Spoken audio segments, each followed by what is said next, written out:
Et on est parti pour le premier point Actu Hardware de cette semaine. Aujourd'hui, lundi 8 mars 2021.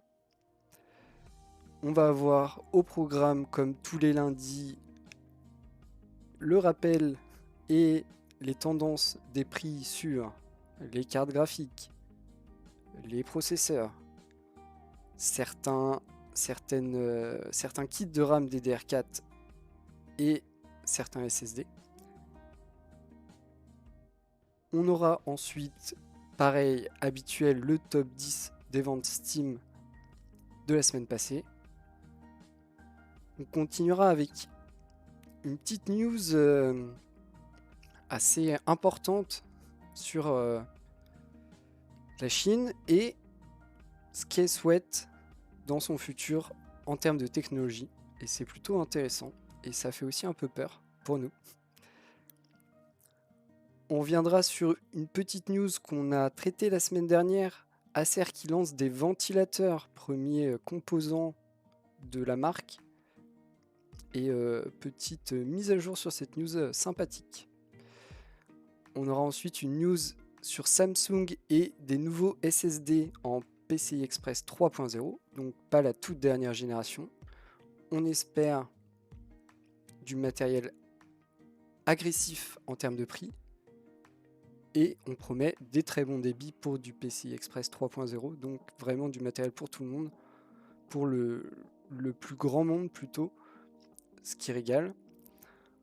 On parlera ensuite de deux boîtiers PC, un petit et un plus gros, du haut de gamme, que ce soit en termes de matériaux, de conception et aussi de prix.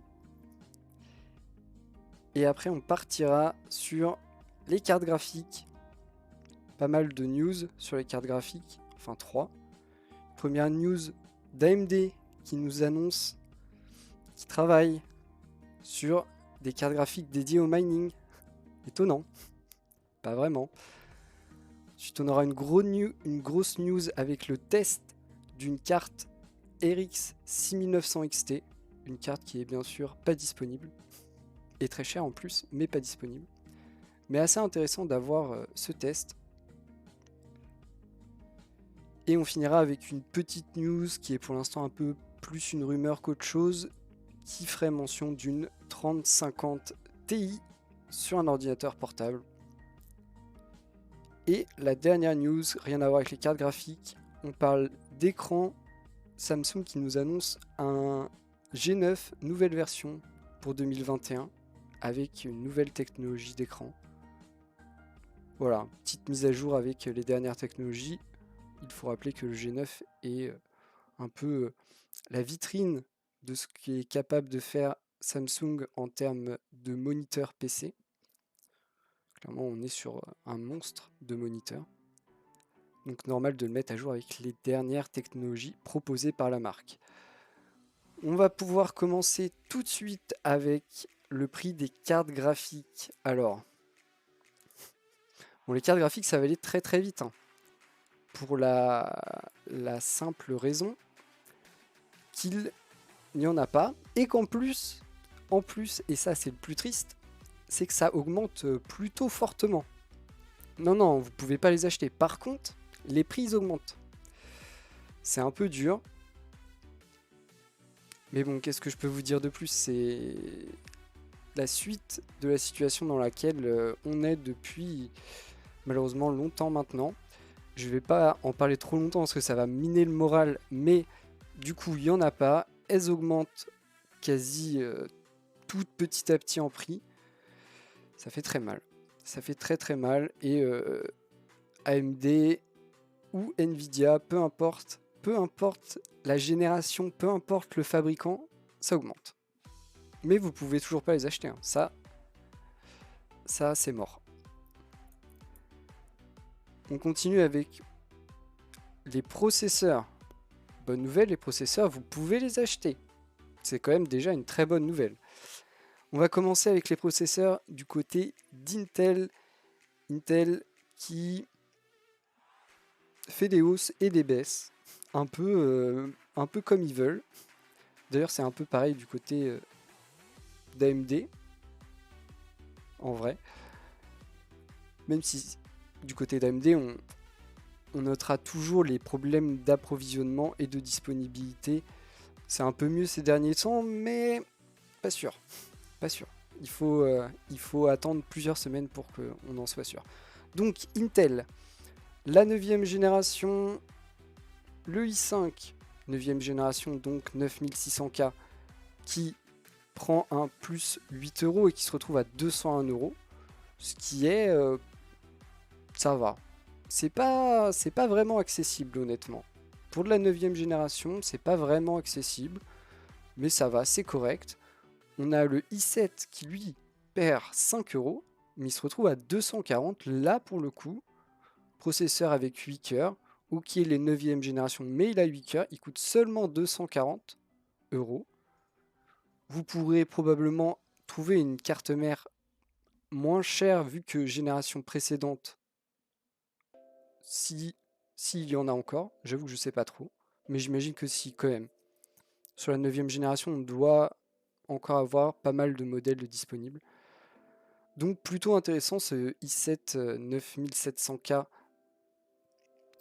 Donc 9e génération, 8 cœurs, un processeur plutôt performant, plutôt sympa, qui du coup à 240 € est plutôt attractif. On continue avec la 10e génération, donc la dernière sortie à l'heure actuelle.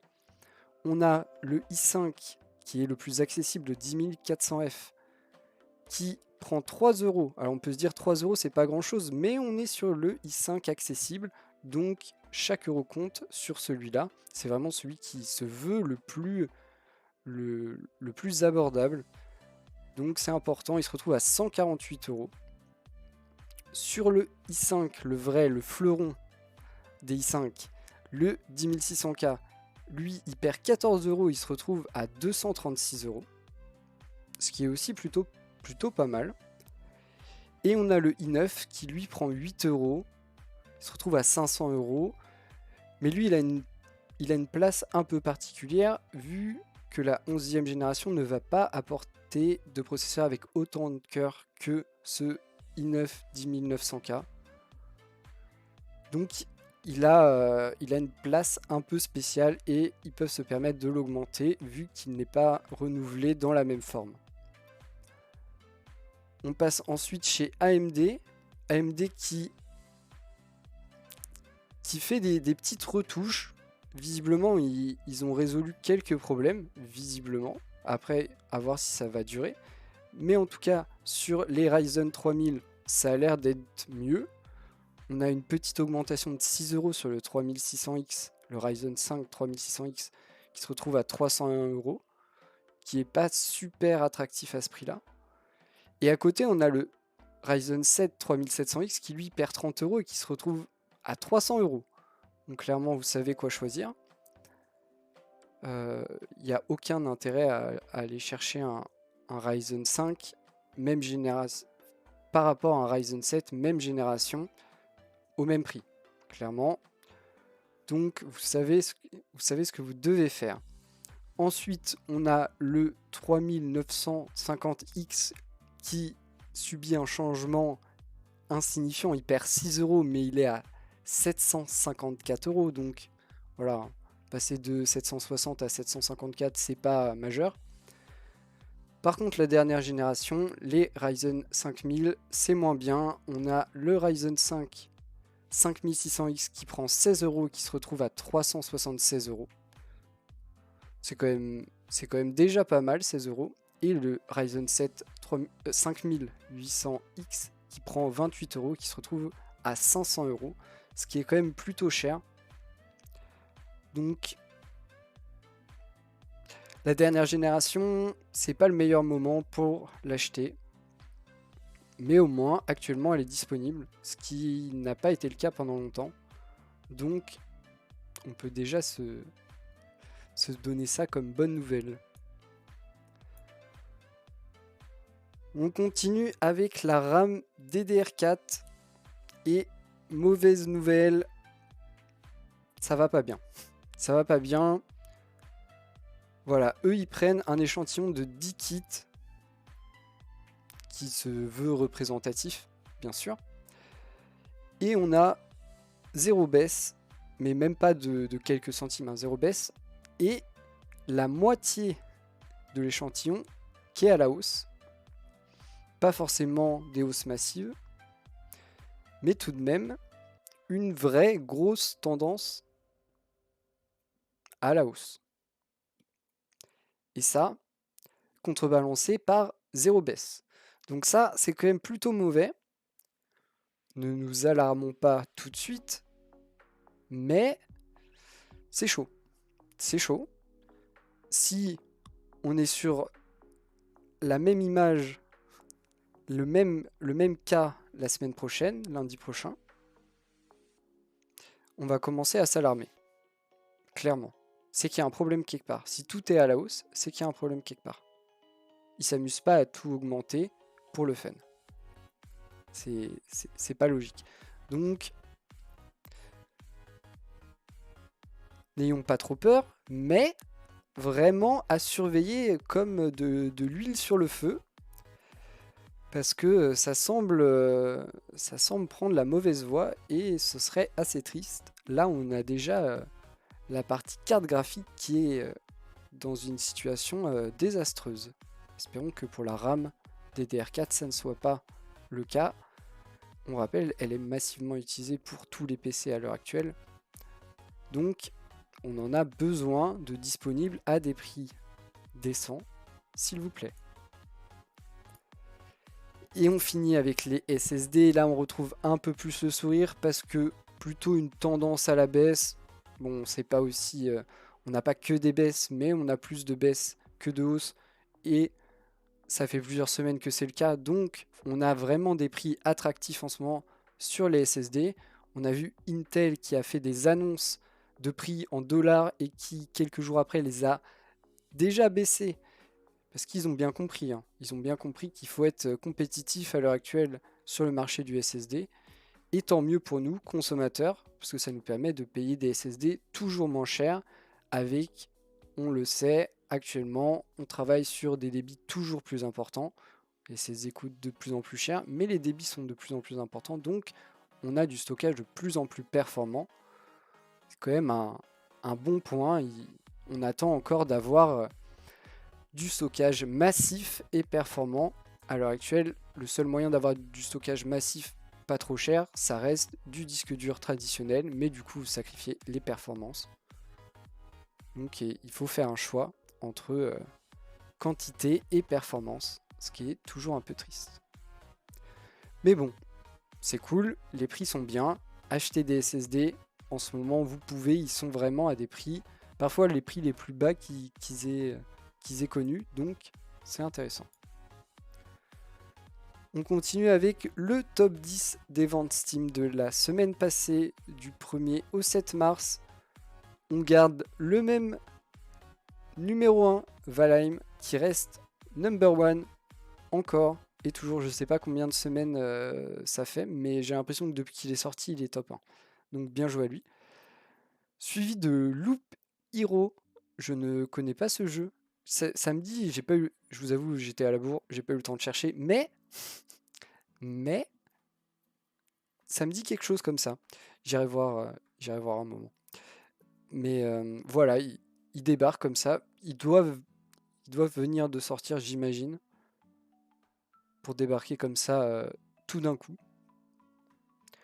Ensuite, le Valve Index VR Kit pour finir le podium, qui reste toujours présent, toujours très fort.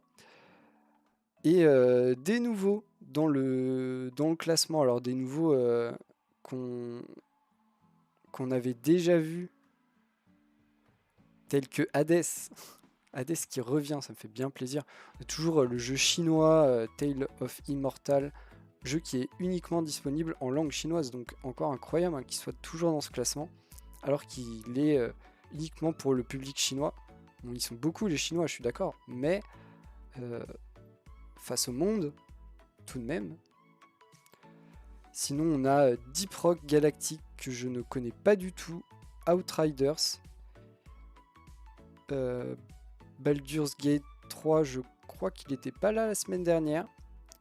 CSGO qui est toujours là. Et Dying Light, étonnant qu'il soit dans le classement.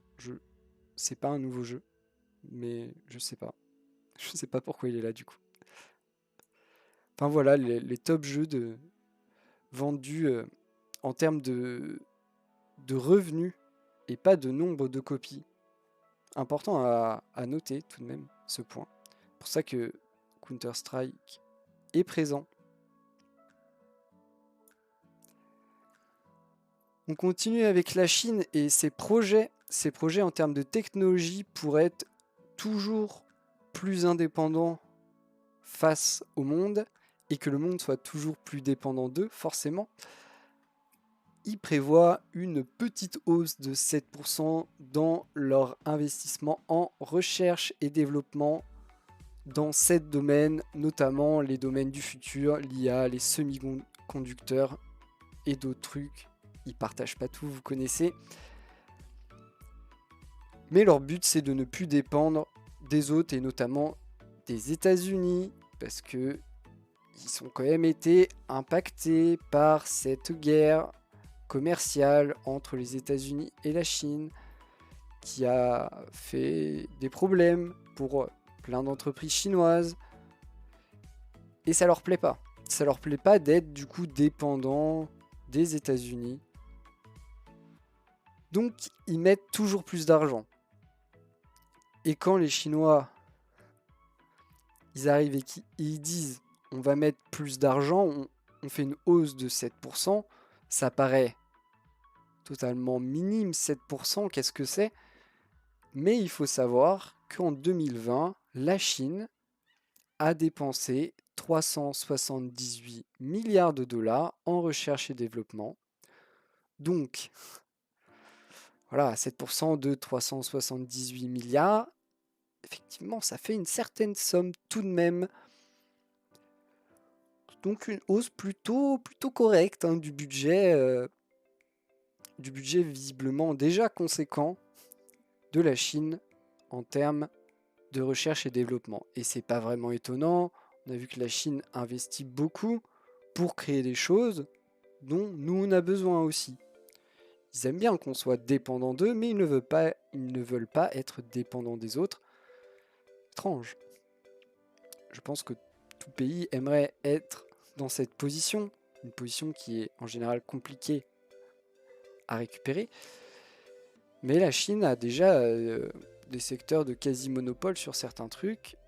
Et effectivement, pour certains trucs, on dépend, en tout cas nous, Européens, pas mal d'eux. Donc, il faudrait penser comme eux. Ça peut être intelligent.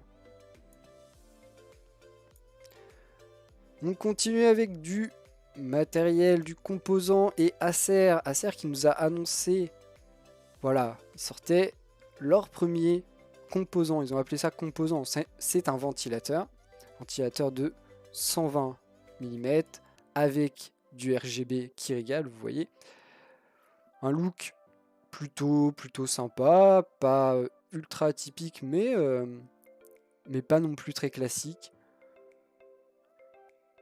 Annoncé un prix de 30 €, on vient tout de suite de le descendre à 25 €. On rappelle, il est disponible à l'achat, au détail, du coup maintenant au prix de 25 €. J'avais dit mon avis et je pensais que 30 €, je trouvais ça cher dans le sens où les marques qui sont déjà bien installées et qui proposent déjà du matériel plutôt qualitatif, plutôt axé haut de gamme et dont la réputation n'est plus à faire, proposent déjà ce genre de ventilateur à des prix autour de 30 €. Et je trouvais ça un peu audacieux de la part d'Acer qui débarque et qui se dit je vais vendre au même prix que les gens bien installés qui font de la qualité et qui sont déjà reconnus. Je trouve que déjà 25 €, hop, on décroche un peu. Acer qui peut en plus récupérer de l'argent sur d'autres secteurs. Pour s'installer, il va falloir faire des trucs. On ne peut pas débarquer comme ça, essayer de faire comme les autres et dire venez chez nous, c'est mieux. Compliqué. Commencer par des produits tout aussi qualitatifs à des prix un peu plus bas, ça peut être un moyen de récupérer des clients. Et c'est déjà un début. On est sur un ventilateur très classique. J'espère qu'ils vont lancer d'autres gammes de produits. S'ils continuent dans ce genre de produits, pourquoi pas des ventirades ou du water cooling, pourquoi pas, ou même des boîtiers. Je pense que ça peut être des débuts dont ils ont déjà des bases, vu qu'ils assemblent des PC. Dans les PC qu'ils assemblent, peut-être que des fois ils mettent du water cooling. Peut-être, je sais pas. Mais 25 €, c'est mieux. 30 € c'était trop cher. Trop cher parce que au même prix que les autres. Et ils sont nouveaux. Il faut pouvoir se démarquer si on veut récupérer de la clientèle. On continue avec des SSD chez Samsung. Samsung qui nous annonce sortir toute une gamme de SSD PCI Express 3.0, donc pas la toute dernière technologie, mais des débits plutôt attractifs avec 3500 ms en lecture et 3000 en écriture sur différentes capacités, bien sûr. Et ça ressemble vachement à l'annonce qu'a fait Intel en termes de SSD. Je pense qu'ils ont compris qu'il y avait un truc à faire, qu'il y avait un marché à prendre et que beaucoup de clients attendent ça. Donc si c'est un prix attractif, Samsung qui est juste massif dans le marché du SSD, juste massif, hein. Ils peuvent faire des trucs bien et ça peut contenter tout le monde, aussi bien eux que les clients. Et ça reste le plan parfait hein, pour une entreprise de pouvoir faire de l'argent et de contenter leurs clients. Ça reste le plan parfait. Donc pourquoi pas s'ils arrivent avec des prix tout aussi attractifs que ceux d'Intel, avec des débits pareils, intéressant. On n'a pas les prix. On attendra d'avoir les prix bien sûr. Parce que Samsung sait aussi faire des trucs chers. Mais normalement ça devrait pas trop l'être ici. Donc très intéressant. On continue avec du boîtier. On va commencer avec un boîtier micro ATX, donc plus petit qu'une tour classique, en reverse, donc ça veut dire que vous mettez la carte à l'envers, pas très compliqué à comprendre, et avec un plateau coulissant, un peu plus atypique pour le coup. On va regarder tout de suite la bête. Donc voici le boîtier. Vous avez une fenêtre en verre trempé ici. Et le plateau coulissant. Alors vous avez le prix aussi ici direct, la BIM, très très cher. On est sur du 200 € ce petit boîtier. Mais il embarque cette intelligence de mettre un plateau coulissant. Après, est-ce que c'est vraiment utile? Je ne sais pas. Est-ce que vous démontez votre ordinateur tout le temps? Si c'est oui, peut-être que c'est utile. Si c'est non, c'est un peu moins utile. Et l'intérêt de mettre votre carte mère à l'envers, c'est du coup, au lieu d'avoir votre carte graphique vers le bas, vous l'avez vers le haut, ce qui lui laisse l'aération du panneau supérieur pour être refroidi au mieux. En termes de compatibilité, on va être sur du micro ATX, tout ce qu'il y a de plus classique. Vous pourrez mettre jusqu'à 3 ventilateurs à l'intérieur, 2 à l'avant, 1 à l'arrière. En termes de water cooling, vous pourrez mettre des radiateurs là où vous avez des ventilateurs. Donc soit 240 à l'avant, soit 120 à l'arrière.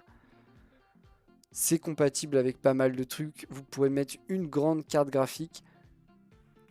Il coûte 200 €. C'est cher. On va pas se mentir, c'est cher. Mais il est très axé haut de gamme. comprenez à son prix, avec des matériaux nobles, bien finis, et il pèse son poids. Il pèse tout de même 10 kg pour un boîtier micro ATX, et il est assez imposant hein, pour un boîtier micro ATX. Donc c'est pas un boîtier classique, de toute façon à 200 € le boîtier micro ATX, on sait que c'est pas un boîtier classique, mais là on est sur le plus premium, vraiment, plus premium. Et on continue avec un autre boîtier qui est lui aussi, bon il n'est pas plus premium, il est haut de gamme, on va dire, d'une marque qui n'a pas forcément l'habitude de faire du haut de gamme. On parle ici de Sharkoon, qui en général fait plutôt du matériel abordable, vraiment à des prix défiant toute concurrence, mais en n'allant pas chercher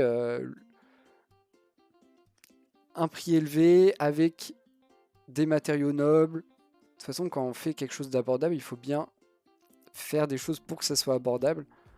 Donc, c'était pas leur habitude, mais ici, on a du haut de gamme. Il est plutôt sympa, il est assez dans l'air du temps, ça se fait beaucoup ce genre de truc, ce genre de façade vraiment orientée flux d'air. Pareil au-dessus. Je sais pas trop ce qu'il y a en termes de filtre, j'espère que en façade j'imagine qu'il y a du filtre, en haut j'espère aussi. Seul truc, on a la connectique sur le côté. Alors ça dépendra où est votre boîtier. Mais sur ce genre de gros boîtier, s'il n'est pas sur votre bureau, c'est peut-être moins pratique. S'il est sur votre bureau, c'est cool. S'il ne l'est pas, peut-être moins pratique, je sais pas. Dépend d'où il est encore une fois, mais ça peut être plus compliqué. On a une compatibilité complète EATX. On a 3 ventilateurs de fournis qui sont bien sûr RGB, toujours plus de RGB. On a cette grande fenêtre sur le côté, on voit ici l'intérieur et cette fameuse connectique sur le côté. Et ici l'arrière. Donc voilà, vous pourrez tout mettre dedans. Je vous le remontre encore une fois. Voilà. Il coûte 155 €, ce qui est pas ultra cher, mais pour une marque qui n'a pas forcément l'habitude d'aller à ces prix-là, pour eux c'est cher. On va être sur du matériel qui se veut bien fini et tout de même haut de gamme. On sera sur un boîtier de quasiment 15 kg à la pesée. Donc clairement, s'il pèse si lourd, c'est qu'il y a des raisons. Donc voilà, à tester, mais à mon avis, il fera très bien le taf. À mon avis, il fera très bien le taf. Ce sera pas le plus silencieux, mais par contre, en termes de refroidissement, vraiment orienté flux d'air, ça va aller, tout va être au frais. Et ça, pour un boîtier dernière génération, avec de la ventilation inclus, compatible avec tout, 155 €, c'est pas non plus extravagant. Juste, ils n'ont pas l'habitude. Donc, faut tester. On continue avec AMD qui nous donne des informations. Honnêtement, ils ont mis du temps. AMD qui annonce faire des cartes graphiques dédiées au mining de crypto-monnaies. Ils ont bien compris hein, après l'annonce de Nvidia et l'intérêt du secteur pour des cartes dédiées avec des performances au top et une disponibilité bien plus grande et pourquoi pas des prix plus bas. Tout ça intéresse beaucoup les mineurs de crypto-monnaies et du coup AMD s'engouffre dans la faille et dit nous aussi on va faire des trucs comme ça. Comme Nvidia, ils le font intelligemment en se basant sur des architectures précédentes pour ne pas engorger les lignes de production qui ont déjà assez de problèmes à tourner pour les cartes graphiques gaming. On rappelle les cartes graphiques gaming AMD qui sont même sortis l'année dernière, sont encore et toujours quasiment impossibles à acheter. Et je me demande si on peut pas compter sur les doigts de nos mains le nombre de possesseurs hors presse de ce genre de cartes. Donc voilà, pas étonnant, ça marche, il y a de la demande, ils ont les capacités, ils savent faire des GPU puissants. Pourquoi ils pourraient pas faire des GPU dédiés au minage de crypto-monnaies alors que c'est un applicatif bien plus simple et bien moins, qui embarque bien moins de galaxies de technologie que le gaming. Clairement, oui, ils vont le faire et ils ont bien raison. Encore une fois, si ça peut calmer une partie de la demande sur les cartes graphiques gaming dernière génération, on prend avec grand plaisir. Et on enchaîne directement avec une carte graphique dernière génération et pas des moindres, parce qu'on parle ici d'une 6900 XT, donc le monstre d'AMD, ce qu'ils font de mieux à l'heure actuelle. Custom et overclocké de base, d'usine. On est honnêtement sur un monstre. Alors, je vais pas rentrer dans tous les détails parce que c'est pas super intéressant. Je vais vous montrer d'abord ça. Ce visuel, c'est la 6900 XT MBA, donc Made by AMD. C'est la carte de référence qu'a fabriqué et conçu AMD avec leur puce à l'intérieur et leur système de refroidissement à eux. Donc ça, c'est la carte de référence. On continue. On passe à notre carte à nous.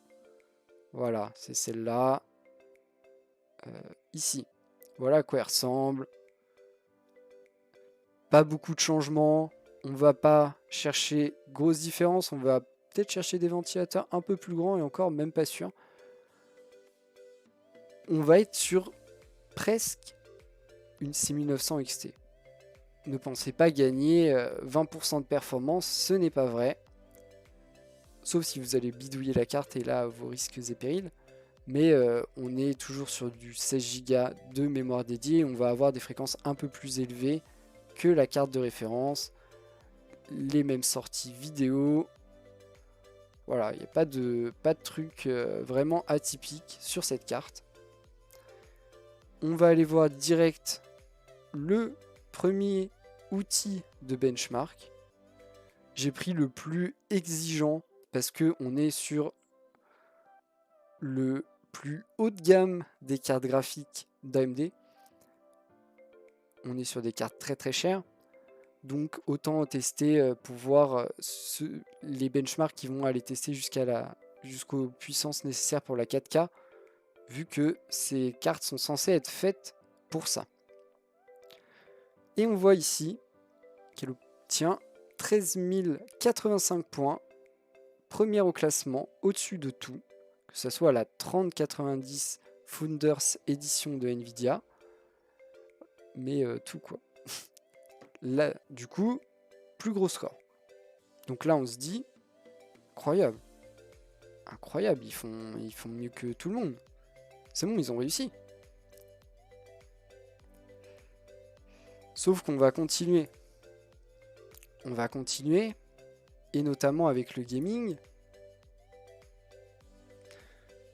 Ils sont pas allés tester le 1080 parce que quand on a ce genre de carte, faire tourner du 1080, c'est quand même pas super malin. Donc, on teste 1440p. Ici, on voit qu'elle fait exactement pareil que la 6900 XT que vous avez vu au début, celle de référence. Et 10 images par seconde de moins qu'une 3090 Founders Edition. On atteint tout de même 115 images par seconde, ce qui est largement suffisant pour jouer à Anno dans des bonnes conditions. Là-dessus, aucun problème. Après, on va en 4K, parce qu'elles sont quand même faites pour ça à la base. Toujours 10 images par seconde en dessous de la 3090, toujours au même niveau que la 6900 de base. Mais on reste sur une expérience tout à fait correcte, fluide et agréable à 62 images par seconde en 4K. C'est quand même vachement cool. On dépasse les 60 images par seconde en 4K. C'est quand même vachement cool. On continue avec Assassin's Creed. Le dernier. Pour voir. Et là, c'est pas mal. Hein. Là, c'est pas mal. Encore une fois, 1440p. Premier. Pareil que la 6900 XT, donc pas de différence. Dessus, on est un peu triste.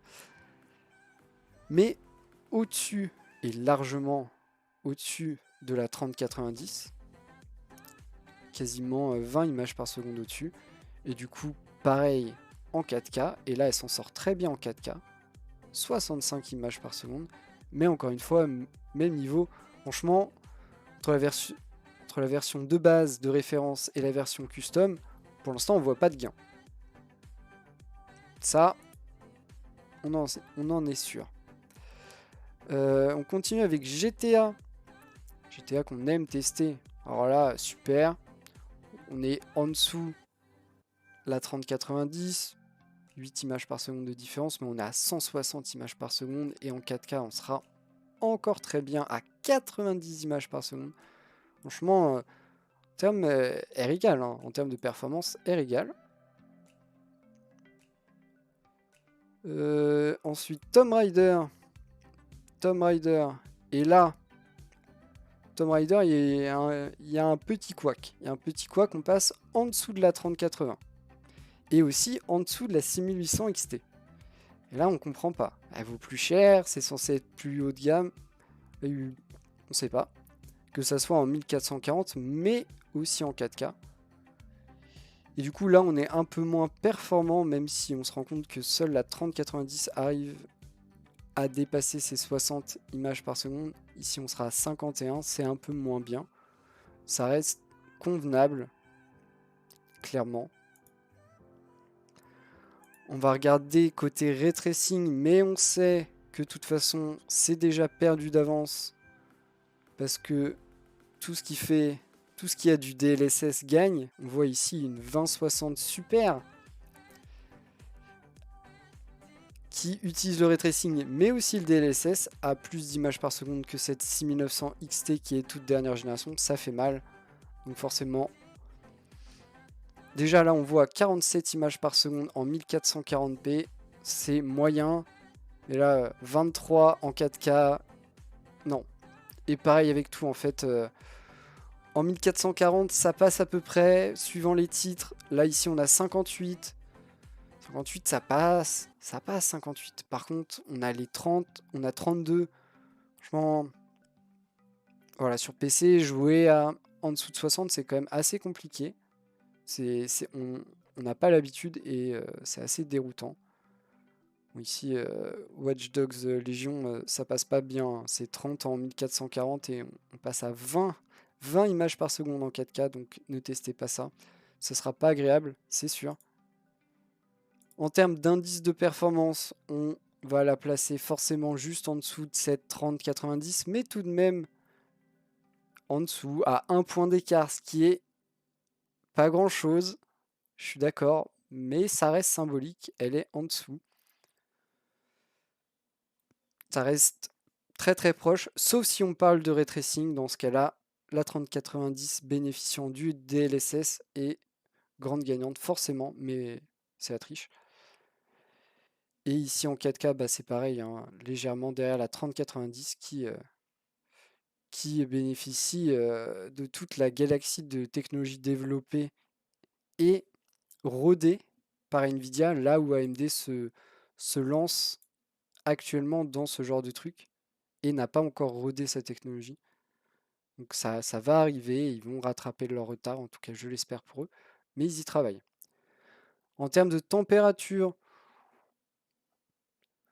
honnêtement, ça va pas monter hyper haut, mais elle est quand même assez haute en température au repos. On voit ici 48 degrés au repos, ce qui est quand même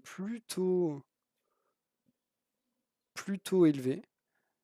Après, elle ira pas, elle ira moins haut. Vous voyez, 11 degrés de moins que la carte de référence. Là-dessus, on voit qu'ils ont fait un vrai travail. En termes de consommation, ça consomme un max, forcément. On est sur de la carte ultra puissante, ultra performante. Toute dernière technologie, on consommera moins que la 3090 qui reste le monstre. Un tout petit peu plus qu'une 3080, on est à 330 watts et 5 watts au repos.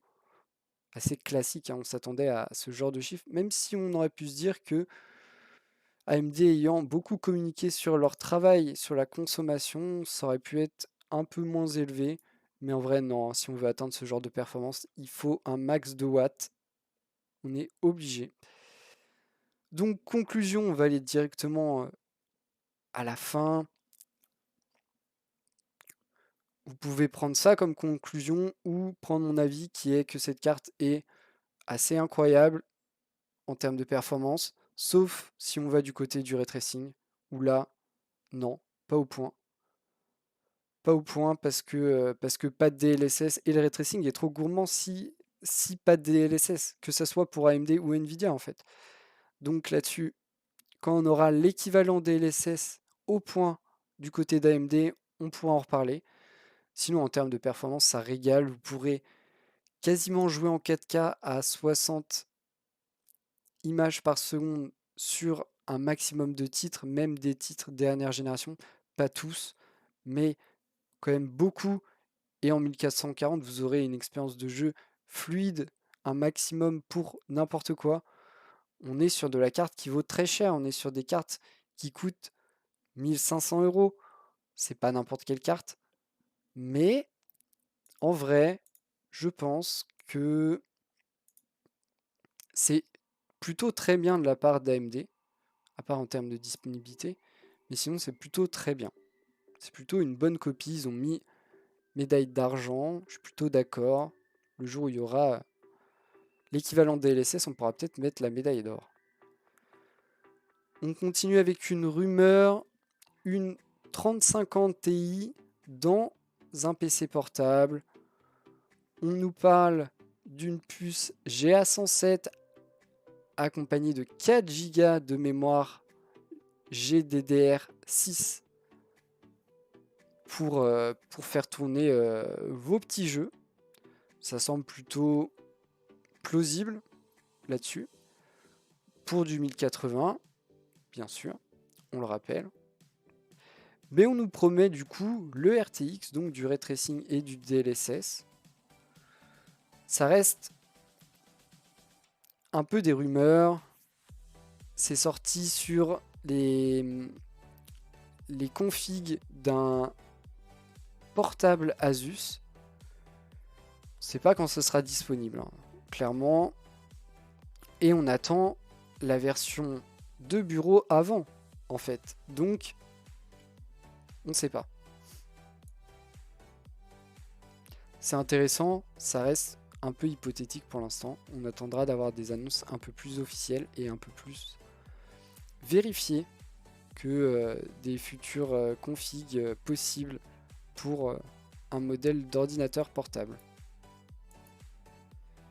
Et on finit avec un écran et pas n'importe quel écran, c'est incroyable. Samsung Odyssey G9, 49 pouces, on rappelle, incurvé, incroyable, le top du moniteur PC chez Samsung, la possibilité de scinder l'écran en 2 écrans virtuels, ce qui est juste super bien. Ça vous permet d'avoir 2 écrans, d'avoir virtuellement 2 écrans de 27 pouces sur un seul écran de 49. Ça régale. Ça régale un max. Et petite mise à jour. Ils vont changer la technologie d'écran. Ils vont passer sur du Quantum Mini LED. Bon, comment vous dire que les noms des technologies d'écran, c'est un peu le bazar. Mais en gros, pour faire simple, parce que j'ai pas tous les détails et même pour moi, c'est un peu le bazar. Le Quantum Mini LED, c'est des LED plus petites qui permettent un meilleur rétroéclairage et une meilleure qualité d'image. Voilà, c'est ça le principe. Donc, un écran toujours mieux. Voilà. Ça va être mis à jour cette année. On ne sait pas exactement quand, mais ça va être cette année. On espère qu'on va pas trop s'éloigner du prix actuel du G9 qui est de 1500 €. Parce que sinon ça va commencer à être un peu cher tout de même. Mais bon, on est sur du grand luxe en termes de moniteur. Et il intègre cette fameuse petite technologie qui le rend plus pratique que les autres grands écrans de ce type. C'est la possibilité d'avoir 2 écrans virtuels et donc d'avoir une gestion des fenêtres bien plus aisée sans logiciel permettant une gestion des fenêtres. Sinon, sur du 49 pouces de base, peu compliqué. Mais j'attends de voir. Vraiment, j'attends de voir. Ça peut être une vraie régalade. J'espère que le prix ne sera pas trop augmenté. Ce serait dommage. Voilà qui conclut notre point Actu Hardware, notre premier de la semaine. J'espère que vous avez apprécié, que vous avez passé un bon moment. Voilà, comme d'habitude, laissez des retours. Je lis tout et je réponds à tout avec grand plaisir. Et on se retrouve demain pour la suite de l'actualité hardware.